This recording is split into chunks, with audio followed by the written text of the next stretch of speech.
अस्सलाम वालेकुम तमाम देखने और सुनने वालों को हम अपने चैनल माय नॉवल कलेक्शन पर खुशामदीद कहते हैं। अगर आप इस चैनल पर पहली बार आए हैं तो चैनल को सब्सक्राइब कीजिए, बेल नोटिफिकेशन को ऑन कीजिए और जुड़े रहिए चैनल के साथ। अगर वीडियो अच्छी लग रही है तो वीडियो को लाइक कीजिए। चलते हैं इस नॉवल के एपिसोड नंबर 3 को रीड करते हैं। दिमागी कैंसर की आखिरी स्टेज। उसे लग रहा था कि उसका दिल फट जाएगा, मगर दिल को संभाले वो दोबारा इस शोरगुल में आया था। ये तो सिर्फ वही जानता था कि उसने किस तरह खुद को कंपोज किया। सोफे पर जाकर बैठते हुए उसने प्रिंसिपल से जल्दी इख्तिताम की दरख्वास्त की थी, जिस पर उन्होंने खुश दिली से गर्दन हिलाई थी। थोड़ी ही देर में प्रिंसिपल ने उसे तालियों की गूंज में स्टेज पर बुलाया। अंदरूनी इंतशार के बायस इस बार वो मुस्कुरा भी ना पाया था। वो गायब दिमागी से स्टेज पर खड़ा रहा जब भरपूर तालियों की गूंज में स्कूल की टॉपर को पुकारा गया था। लड़कियों की हद से ज्यादा शोर मचाने पर भी वो बैक साइड से आने वाली स्टूडेंट की तरफ मुतवज्जा हुआ था। गुलाबी पंखड़ी जैसे नाजुक लबों पर धीमी मुस्कुराहट सजाए सफेद यूनिफॉर्म में वो स्टूडेंट निगाह झुकाए उस तक आई थी। जरखान ने उस स्टूडेंट के पास आ जाने पर चौंक कर उसकी गुलाबी गालों को देखा, जिन पर से एक एक पर 5 उंगलियों के निशान बहुत वाज़ेह थे। उसे पहचानने में देर नहीं लगी थी कि वो निशान किसके हाथ के हैं। सामने खड़ी स्टूडेंट कोई और नहीं, वो लड़की थी जिसके पास अभी कुछ देर पहले उसे बहुत अहम खबर पूरी मिलते मिलते अधूरी रह गई थी। उसी अहमक लड़की की वजह से वो पिछले 25 मिनटों से एक झुलसा देने वाली आग में जल रहा था। मगर उसे नाजुक रुखसार पर निशान देखकर जरखान को मलाल ने घेरा था।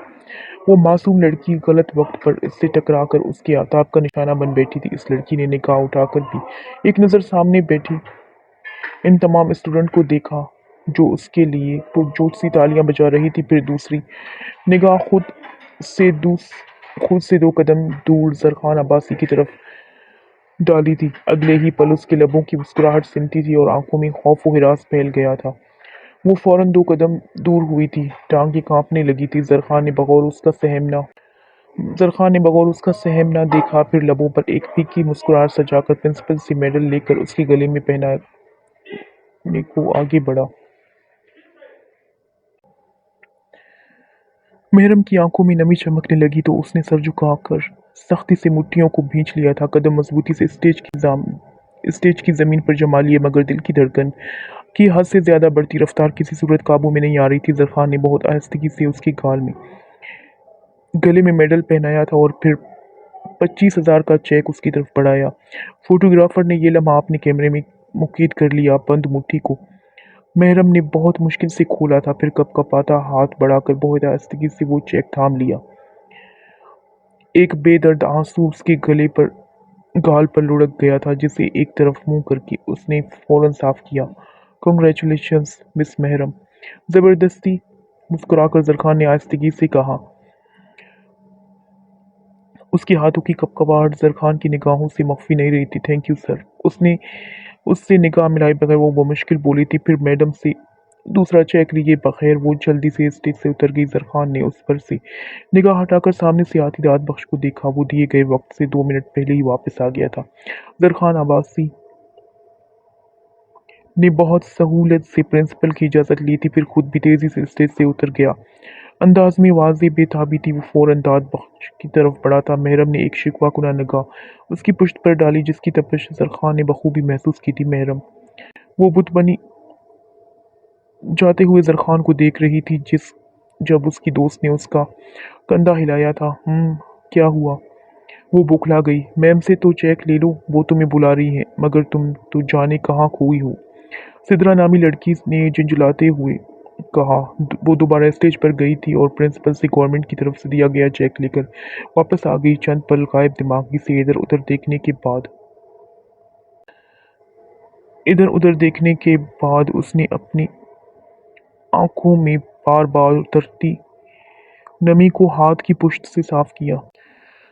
महरम, एक बार फिर उसके नाम की पुकार पड़ी थी। उसने पलटकर देखा। तेज तेज भागती उसकी हमसाई प्लस दोस्त उस तक आ रही थी। क्या हुआ है? किस किस बात की जल्दी है? उसने हाँफती हुई रिदा को देखकर हंसते हुए पूछा। तुम्हारे घर से क्लर्क अंकल के ऑफिस में फोन आया था, कहकर रिदा ने लंबी सांस ली। महरम ने नासमझी से उसकी जानिब देखा। तुम्हारी पुप्पो की तबीयत बहुत ज्यादा खराब हो गई है, मोहल्लेदार उन्हें हॉस्पिटल लेकर गए हैं, तुम जल्दी घर चलो। उसकी बात सुनकर महरम की सांसें सीने में ही अटक गई थी कि क्या हुआ है उन्हें।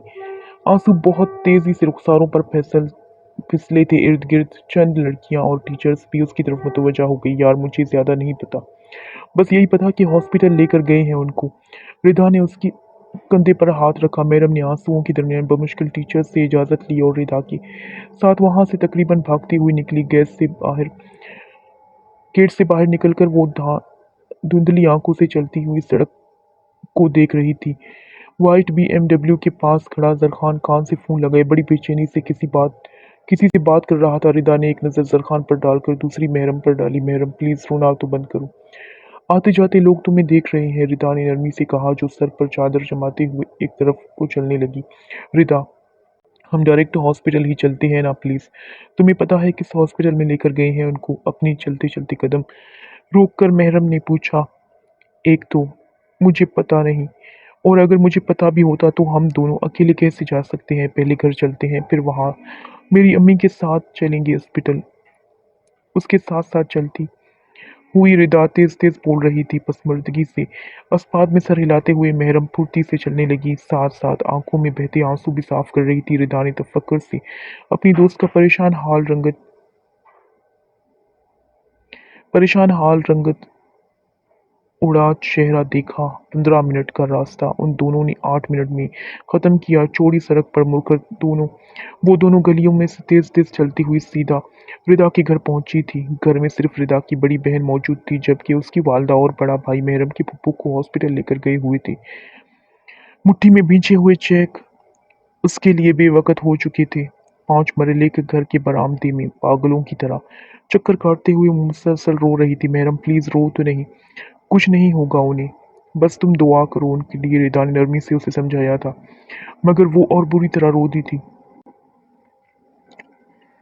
उन्हें कुछ हो गया तो मैं मर जाऊंगी रिदा, मैं मर जाऊंगी। उसके गले से लगाकर वो बुरी तरह बिलख रही थी। पागल हो गई हो ऐसा मत सोचो, उन्हें कुछ नहीं होगा, बस तुम दुआ करो उनके लिए। रिदा ने उसकी पीठ थपकी। मुझे उनके पास जाना है रिदा, तुम प्लीज कुछ करो ना। उससे अलग होकर महरम ने उसके हाथ थाम लिए। सारी कंडीशन तुम्हारे सामने है यार, हम कैसे उनके पास जा सकते हैं? पूरे घंटे का रास्ता है। मैं आप ही को कहती हूँ, वो अम्मी को फ़ोन करके पूछ लेती है कि डॉक्टर क्या कह रहे हैं। तुम प्लीज़ चुप हो जाओ और यहाँ एक तरफ आकर बैठो। उसके बरामदे में एक साइड पर बिछी चारपाई की तरफ लाते हुए वो नरमी से बोली। मुझे कहीं नहीं बैठना रिदा, तुम मेरे साथ चलो वरना मैं अकेली ही चली जाऊंगी। महरम की अंदाज जिद्दी था। रिदा ने बेबसी से उसके रोए रोए भीगे चेहरे को देखा, फिर इजाजत तलब नजरों से किचन की कड़ी खिड़की से उन दोनों को देखती अपनी बड़ी बहन की तरफ देखा। नतीजतन थोड़ी ही देर बाद दोनों छोटी गलियों से होती बड़ी सड़क पर की तरफ जा रही थी। तुम हर काम में इतनी जज्बातीपन का मुजाहिरा क्यों करती हो महरम? हम दोनों हॉस्पिटल पहुंच भी जाएं तो वहां तुम्हारी पप्पू को कैसे ढूंढेंगे? आप भी कोई भी अम्मी से बात नहीं हो पाई, वरना कुछ ना कुछ तो मालूम हो ही जाता। और ये भी तो हो सकता है कि हम दोनों वहां पहुंचे और अम्मी लोग उन्हें घर ले जा चुके हों, फिर हम क्या करेंगे? महरम तेज तेज चलती बाजू महरम के बाजू से पकड़कर रिदा ने समझाने की नाकाम कोशिश की थी। मैं कुछ नहीं जानती रिदा, मुझे जल्द से जल्द बस उनके पास जाना है, और अगर तुम्हें मेरे साथ नहीं जाना तो तुम वापस चली जाओ। कसूर इतना बड़ा नहीं है कि मैं गुम हो जाऊंगी। मैं अकेले हॉस्पिटल जा सकती हूँ। भीगी हुई पलकों को झपकते हुए वो भराई हुए लहजे में बोली थी। तुम आज तक अकेली स्कूल नहीं गई महरम, और अभी तुम अकेली रिक्शे में बैठकर हॉस्पिटल जाने की बात कर रही हो। रिदा ने खफकी से उसे देखा। वो रुख फेर गई थी, फिर से चलने लगी। रिदा ने फिर उसकी पैरवी की। तुम्हें डर नहीं लग रहा महरम? रिदा ने पूछा। लग रहा है, बहुत डर लग रहा है रिदा। अपनी मोमी से दूर होने का डर मेरे अंदर हर तरफ फैलता जा रहा है। ये डर तो है जिसने मुझे इतना बेखौफ कर दिया है। उसकी गुलाबी पड़ती आंखों में अपनी माँ की कमजोर जर्द चेहरा घूम रहा था। वो वाहिद चेहरा था जो बचपन से उसने अपने करीब अपने सामने देखा था। वो चेहरा जो उसे दुनिया में सबसे बढ़कर अजीज था। गाल पर लड़कता आंसू साफ करते हुए उसने दिल ही दिल में अपनी रगो जान से अजीज तर हस्ती के लिए लंबी जिंदगी की दुआ की थी। चौड़ी सड़क पर कदम रखते हुए उसने इर्द गिर्द रक्शे के लिए निगाह दौड़ाई। फिर 15 मिनट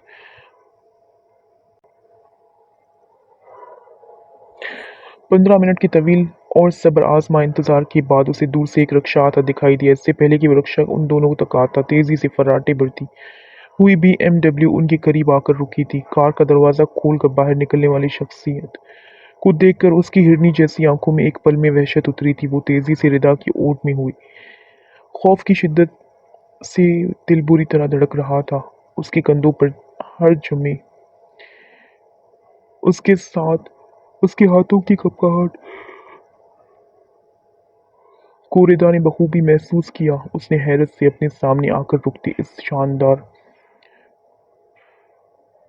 شخص کو دیکھا۔ اس کی نگاہ میں روتی ہوئی اس لڑکی کے لیے تفکر تھا، جبکہ وہ بھیگی آنکھوں سے اپنے مقابل کھڑے اس شخص کو دیکھ رہی تھی۔ Are you okay? آپ اس طرح یہاں روڈ پر کیوں کھڑی ہیں؟ وہ پوچھ رہا تھا اور اس کی آنکھوں کا پانی بڑھتا جا رہا تھا۔ وہ حقیقتاً پریشان ہو گیا۔ واٹس رانگ ود یو مس جمل؟ اس طرح بیچ سڑک پر کھڑی ہو کر کیوں رو رہی ہیں آپ؟ کہیں چوٹ لگی ہے؟ کسی نے کچھ کہا ہے؟ کیا ہوا ہے؟ شہباز حسن کے انداز میں بھرپور توجہ تھی۔ جمل نے اپنی بھیگی پلکیں صاف کی اور سامنے کھڑی شاہ کو دیکھا۔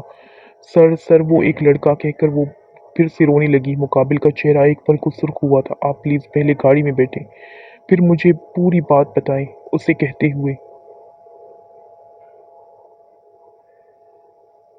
کہتے ہوئے وہ اپنی کار کی طرف بڑھا، کیونکہ آس پاس کے لوگ ان دونوں کی طرف متوجہ تھے۔ تذبذب کا شکار جمل وہیں کھڑی تھی۔ شہباز نے پلٹ کر اس کی جانب دیکھا تھا۔ نگاہوں میں تنبیہ تھی۔ وہ مرتی کیا نہ کرتی کے مصدق فرنٹ سیٹ پر جا بیٹھی تھی۔ پلیز آپ رونا بند کریں اور مجھے بتائیں کیا ہوا؟ دھیمی رفتار میں گاڑی چلاتے ہوئے شاہ نے اس کی طرف پوچھا، جو ہنوز سو کر رہی تھی۔ سر میں وہ آفس سے باہر روڈ پر رکشے کے انتظار میں کھڑی ہوئی تھی، تبھی ایک لڑکا بائیک پر آیا اور شاہ مکمل طور پر متوجہ تھا۔ اور میرا پاؤچ چھین کر چلا گیا، کہہ کر وہ پھر سے رو دی۔ شہباز حسن نے ایک ٹھنڈی سانس بھری اور خشمگین نگاہوں سے اس احمق لڑکی کو گھورا، جس کے رویے سے جانے وہ کیا سمجھ بیٹھا تھا۔ جبکہ اس کی نگاہ کی سختی سے انجان وہ اب کہہ رہی تھی، میں اس کے پیچھے کافی دور تک بھاگی بھی تھی، مگر بائک کی سپیڈ بہت تیز تھی۔ وہ پل میں نظروں سے اوجھل ہو گیا۔ شاہ نے ٹشو باکس سے ایک ٹشو نکال کر اس کی طرف بڑھائی، جنہیں اس نے فوراً لے لیا۔ It's not a big deal miss Jamal, وہ نرمی سے بولا۔ اس کے کہنے پر جمل نے حیرت سے اپنی سبز آنکھیں پھیلائی تھی۔ مجھے آج ہی سیلری ملی تھی سر، اور میری پوری سیلری اس پاؤچ میں تھی۔ میرے پاس اتنے پیسے بھی نہیں تھے کہ میں رکشہ کروا کر گھر ہی چلی جاتی۔ جمل نے جیسے اس کی عقل پر ماتم کیا، جبکہ اس کی دہائی دینے والے انداز پر مقابل کے لبوں پر تبسم بکھر گیا، جسے اس نے فوراً چھپ پایا تھا۔ اوکے فائن، کتنی سیلری ہے آپ کی؟ سنجیدگی سے پوچھا گیا تھا۔ جمل نے ناسمجھی سے اس کے وجیح چہرے کی طرف دیکھا تھا۔ بتائیں مجھے کتنی سیلری ہے آپ کی؟ وہ ہنوز سنجیدہ تھا۔ 15,000۔ ہونٹوں پر زبان پھیرتے ہوئے اس نے جواب دیا۔ اوکے فائن، آپ کل کیشیئر سے لے لیجیے گا۔ اب پلیز مجھے بتائیں کہ آپ کا گھر کس سائٹ پر ہے، تاکہ میں آپ کو ڈراپ کر دوں۔ اس کے کہنے پر وہ پوری کی پوری اس کی جانب گھوم گئی۔ سبز آنکھوں میں بے یقینی تھی۔ اس کی طرف دیکھتے شہباز حسن نے نگاہ چرائی تھی۔ میں نے اسی لیے تو آپ کو نہیں بتایا تھا سر، وہ خفگی سے بولی۔ کس لیے؟ وہ انجان بنا، یہی جو آپ دوبارہ سیلری لینے کا کہہ رہے ہیں مجھے۔ جمل ابھی بھی اس کی جانب دیکھ رہی تھی۔ دیکھیں مس جمل، جب سیلری آپ نے یوز ہی نہیں کی تو اس میں دوبارہ سیلری والی کیا بات؟ آپ تو فرسٹ ٹائم ہی یوز کریں گی نا؟ شہباز حسن نے سنجیدگی کا دامن تھامے رکھا۔ ہاں مگر کیشیئر تو مجھے سیکنڈ ٹائم سیلری دے گا نا؟ مجھے نہیں چاہیے پلیز سر، آپ نے کہہ دیا وہ ہی بہت ہے۔ It's all okay. وہ تو میں اسی لیے رو رہی تھی کہ گھر کیسے جاؤں گی۔ اب آپ مجھے ڈراپ کر تو رہے ہیں، تو دیکھیں میں بالکل چپ ہوں۔ کہتے ہوئے وہ خوش دلی سے مسکرائی تھی۔ شاہ کی نگاہیں ایک پل کو ان لبوں کی مسکراہٹ پر ساکت ہوئی تھی، پھر نگاہیں پھیر کر وہ نرمی سے مسکرا دیا۔ میں آپ کو اسی لیے پے نہیں کر رہا کہ آپ کی سیلری ایک چور اڑا لے گیا اور آپ ڈیزرو کرتی ہیں، بلکہ اسی لیے پے کر رہا ہوں کیونکہ اٹس مائی فالٹ۔ میری کمپنی کے ہر چھوٹے بڑے امپلائی کو pick and drop facility provide کی گئی ہے، اور آپ کو ابھی تک یہ فیسلٹی نہیں ملی۔ तो ये कंपनी की गलती है इसीलिए, और इसी गलती की वजह से तो आपके साथ ये हादसा हुआ है, तो फिर ये कंपनी का राइट बनता है ना कि आपका नुकसान पूरा करे। धीमे लहजे में बोलता वो शख्स संभल के गिर्द एक हिसार बुन रहा था। नरमी से कहता वो बेहद भला लग रहा था। बारीक लबों की तराश में खुलने वाली नरम मुस्कुराहट बड़ी दिलफरेब थी। वो उसके लहजे, उसकी बातों, उसकी आवाज की गंभीरता में खोने लगी। जमल को यकटक अपनी जानिब देखता पाकर वो चौंका था।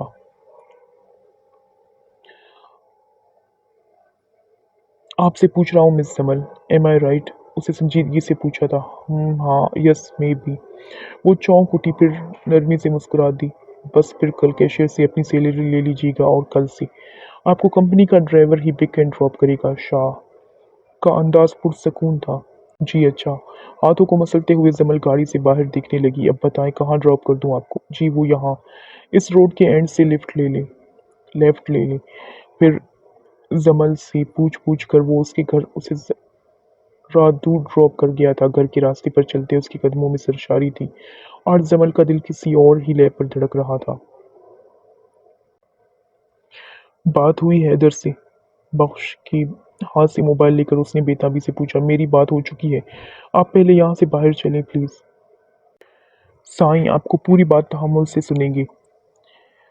उसके साथ चलते हुए बख्श की आवाज़ कुछ बोझल सी होगी। चेहरे पर थकन के आसार, जरखान के लबों पर बेदर्द मुस्कुराहट तराई। जिस बात को बताने के लिए तुम हिचकिचाहट का शिकार हो रहे हो ना बख्श।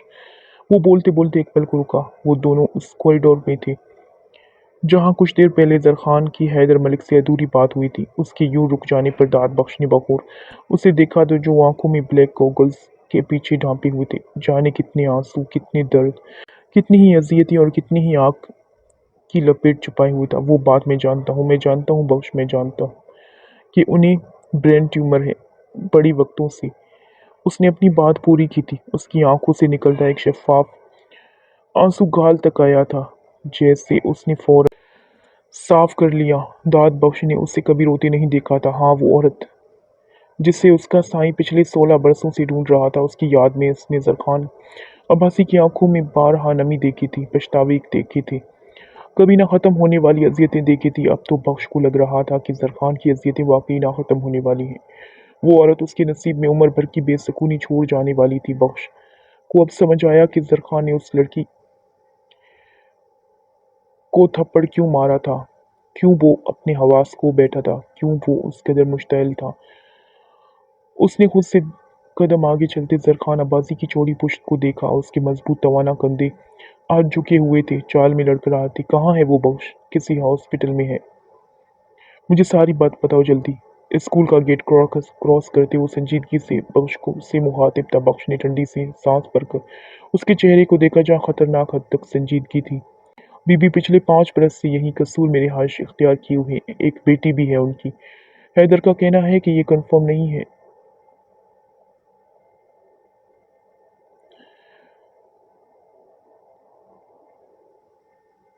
जिस लड़की के साथ वो रह रही है वो उनकी बेटी है या फिर कोई दूर की रिश्तेदार।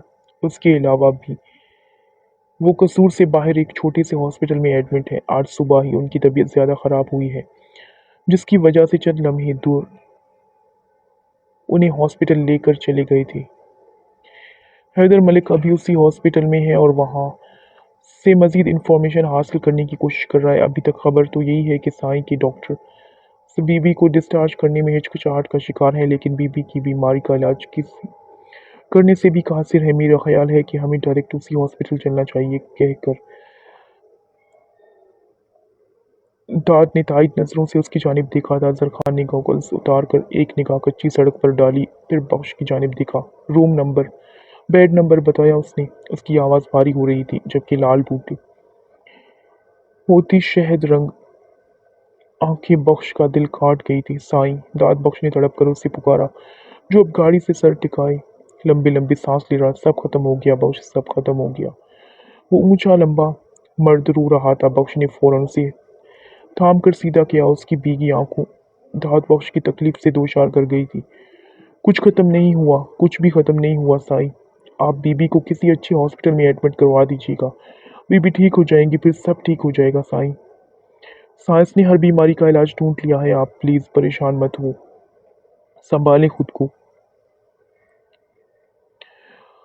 उसके बाल नरमी से सहलाते हुए मोहब्बत से बोल रहा था, प्लीज साईं, ये रोड है, ऐसे कमजोर मत पड़े। आप गाड़ी में बैठे, हम अभी हॉस्पिटल चलते हैं। उसकी पीठ दबकते हुए नरमी से मुस्कुराया। बदले में जरखान मुस्कुरा भी ना सका। अलबत्ता उसने एक बार फिर अपनी आंखों का गूगल्स के पीछे छुपा लिया। तभी उसकी मोबाइल की स्क्रीन चमकी थी। डैड कॉलिंग लिखा नजर आ रहा था। जरखान ने अपनी पेशानी मसली, फिर फोन कौन सी लगाकर दाद बख्श को ड्राइविंग सीट संभालने का इशारा किया। बात करके उसने कॉल डिस्कनेक्ट की। तभी उसकी निगाह फासले पर चलती रोती हुई बौखलाई बौखलाई सी लड़की पर पड़ी। जरखान को इस लड़की पर उस टॉपर का गुमान हुआ। साथ कोई दूसरी लड़की भी थी। निगाह फेर कर वो गाड़ी में जा बैठा था।